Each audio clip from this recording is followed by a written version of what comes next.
Sexual integral en todos los colegios y también estamos por el aborto legal, seguro y gratuito. Por eso vamos a marchar hoy. Bueno, es un momento muy especial para el colegio y para sus compañeros porque justamente hablando de la educación sexual en los colegios están pasando por un momento que es complicado. ¿Cómo los viven? ¿Con respecto a qué? A la presunta violación que hubo dentro del Colegio de la Ciudad de Buenos Aires. Nosotros como centro de estudiantes y como personas tomamos la decisión de respetar lo que dijo la compañera que sufrió esto, que es que se respete su intimidad y que no quiere que esto sea mediatizado. Sí, por eso la idea es que no salga en los medios lo que pasó porque la compañera no quiere. ¿Y ustedes cómo lo viven como compañera? ¿Cómo lo viven ustedes como compañera sin hablar del hecho? Nos preocupa y nos molesta, pero repitiendo esto, que la compañera quiera que no se mediatice, significa que ni siquiera se esté tratando en este momento, aunque no se nombre qué es lo que pasó. Claro. Hablemos de lo que ustedes están buscando, que va de la mano, que es de la educación sexual integral dentro del colegio. Sí. ¿Falta educación sexual? Sí, falta educación. Yo nunca tuve educación sexual integral y justamente tomamos los colegios, además de tomarlo contra la reforma educativa, los tomamos por la implementación de la ESI y por el protocolo contra la violencia de género. Creemos que todo esto viene de la mano no solo de la educación, sino de un sistema machista que seguimos reproduciendo día a día. Por lo tanto, esto nos preocupa a nivel social y a nivel personas. Vos sabés que me llamó la atención, a raíz de lo que pasó acá adentro, no quiero volver a eso, pero a raíz de lo que pasó acá adentro, que uno de los comunicados que hace el Centro de Estudiantes habla de justamente de que la culpa de todo esto la tiene el Estado, también un poco como formador. ¿Cómo lo vinculan a ustedes al Estado y cómo le echan la culpa a ustedes al Estado en este tipo de situaciones? Sí, justamente el Estado no le da bola, muere una mujer cada 18 horas y el Estado no hace nada, siempre oculta todos los femicidios que hay y justo sale a decir que hubo una violación en una toma, porque quieren tirar abajo las tomas y eso. Estamos viviendo una emergencia de género, o sea, esto afecta en la educación pública, en la educación privada y en todos los aspectos de nuestra vida. Entonces el Estado se tiene que hacer presente en esta emergencia de género porque se mueren mujeres cada 18 horas. Entonces nos parece que tiene que salir a declarar y hacer un protocolo no solo para las escuelas, sino a nivel país, cómo detener esta violencia que día a día nos mata, nos violan. Muchísimo más allá de que las chicas tienen razón, yo hubiera agregado una pregunta: ¿a qué partido político pertenecen? Pero en este caso no es lo que estamos tocando el tema del abuso dentro del colegio, porque esto no debería suceder, no debe pasar. Para poder entender mejor, para ayudarnos a pensar, como dice nuestro compañero Horacio Embón, estamos en comunicación con Enrique Estola, que es psicólogo, y a propósito de todo lo que acabamos de escuchar, queremos informarnos y saber cómo se puede sentir una persona que actuó de esa forma y cómo se puede sentir la víctima. Doctor Enrique Estola, buenas tardes, mucho gusto, Claudio Redondo es mi nombre. Me quedé pensando ante todo en lo que decían las chicas. A nivel social y a nivel personas, ¿qué diferencia hay? A ver, está claro que soy psiquiatra. Doctor. Tengo la especialidad en psicología, sí, pero soy psiquiatra. Mejor todavía. Bueno, mirá, hay una cosa que aclarar. Si bien esta violación, este abuso denunciado se ha consumado en el marco de una toma, los pibes, los jóvenes adultos que abusan sexualmente no siguen un guión político, abusan cada vez que tienen oportunidad. Por eso ocurre cotidianamente en los boliches, en los fines de semana, en abusos individuales o grupales de jóvenes adultos sobre los cuerpos de estas niñas o adolescentes o jóvenes adultas. Sí, absolutamente. No, yo decía, cuando hablaba de politizar, no decía precisamente por el chico que abusa de la chica, sino por cómo tratan el tema las compañeras. Quienes politizan este acto fueron estas chiquitas de 15 y 16 años que escuchaba hablar, desde mi punto de vista, por supuesto. Son adolescentes, ¿viste? Son preadolescentes, todos hemos estado como adolescentes, uno toma posiciones bastante fuertes o extremas, esto es normal en la edad. Sí. Pero, ¿cómo se sienten? A ver, si la niña ha recibido, si esta nena de 14 años ha recibido contención familiar, debe sentirse bastante segura. Y creo que ha sido una buena medida de la Universidad de Buenos Aires el separar del colegio al joven, garantizándole que pueda, de alguna forma, como lo va a instrumentar la Universidad de Buenos Aires, que pueda terminar sus estudios, porque no hay que lesionar su derecho a seguir estudiando.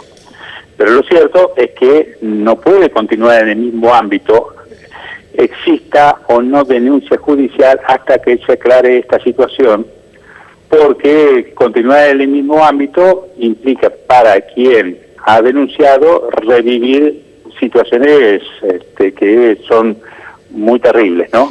Doctor, aquí, sí. le quería preguntar, las declaraciones de la chica, en realidad no declaraciones a la prensa, sino declaraciones o manifestaciones a través de las redes sociales, esta chiquita a uno le estruja el corazón, porque dijo, entre tantas otras cosas, después de varios días pude volver a mirarme en el espejo, se preguntaba ella misma si ella era la culpable. Yo creo que esta pregunta es la que se hacen generalmente todas las víctimas de violación, ¿no es cierto? Sí, sí, tienes total razón, porque en general la víctima de abuso sexual y de violaciones lo que dicen es ¿qué hice yo para que me pasara? Y pasan a sentirse culpable de esto. En realidad la víctima nunca es culpable de nada.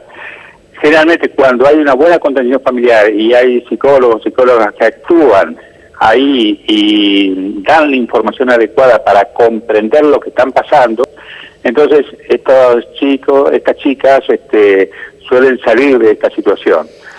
Aunque emocionalmente se tarda un poco más de tiempo en salir de esa situación de sentirse un poco culpables. Doctor, aquí es importante el tema de que sí planteaban las chicas un poco así a modo de consigna, sí es importante el tema de la educación sexual integral, porque esa educación sexual integral es la que posibilitaría a nivel primario que nenes y nenas que por ahí están sufriendo incesto paterno-filial en sus casas puedan relatárselo, decírselo al personal docente, o permitiría que si hay alguien de personal docente que abusa, haya canales de denuncia y poner stop al abuso. Y en el caso de los adolescentes permitiría también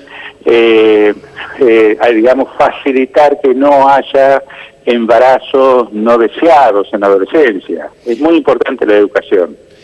Doctor, usted sabe que uno de los tirones de oreja o de llamados de atención por parte del ministro de Educación de la Nación hacia el rector del Colegio Nacional Buenos Aires fue precisamente porque el rector no estaba en una actitud de defensa del alumno, pero más o menos, es decir, así se vio.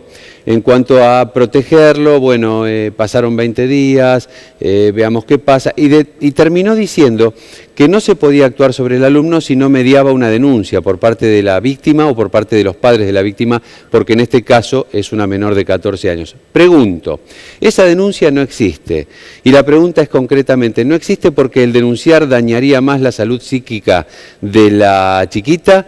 O a lo mejor porque todavía están respetando esa pregunta que se hizo esa chica de si es culpable o no de lo que sucedió. Yo creo que padre o madre deberían haber hecho la denuncia y creo que el colegio debería haber hecho la denuncia. Y yo en esta situación coincido totalmente con el ministro de Educación cuando dijo que el no es no, y la verdad fue el comportamiento del rector del Colegio Nacional de Buenos Aires, lo que muestra, que tiene poco conocimiento de cómo actuar en estos casos y además la no existencia de un protocolo, como bien lo dijo el defensor del pueblo, Amor. Pellegrini tiene un protocolo para estos casos, pero el Nacional de Buenos Aires no lo tiene. Eso es una grave falencia. Todos los colegios tienen que tener un protocolo y por lo tanto las autoridades ajustarse a ese protocolo. Doctor, entonces, coincido con el ministro, ¿no? Una situación estresante como puede ser en este caso la toma de un colegio, sí, podría llevar a un adolescente, de 18 años, a tomar una actitud como la que tomó contra esta chiquita de 14 años o simplemente hay una predisposición que no tiene nada que ver con la situación? No, no tiene nada que ver con la situación, aprovechan, por eso dije que el abuso no tiene un guión político, religioso ni nada, son pibes que no, se creen que tienen derecho a abordar el cuerpo de las mujeres cuando se les antoja, y la situación de toma o boliche o reunión familiar no tiene, en fin, la situación no tiene nada que ver. Ellos aprovechan como depredadores el abordar el cuerpo de las mujeres cuando se les antoja. Doctor, ¿y cuáles serían los pasos a seguir ahora por parte de esta chiquita, de los padres en realidad, con respecto a la chica y de la chiquita?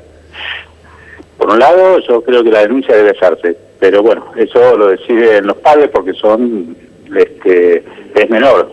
Lo segundo, debe tener contención psicológica para entender y salir rápidamente de esta situación.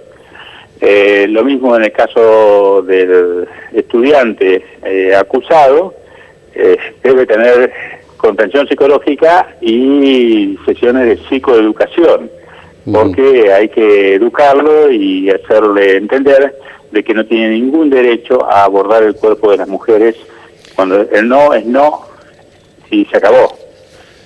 Menos con una joven de 14 años, menor, en donde no se puede hablar nunca de consentimiento.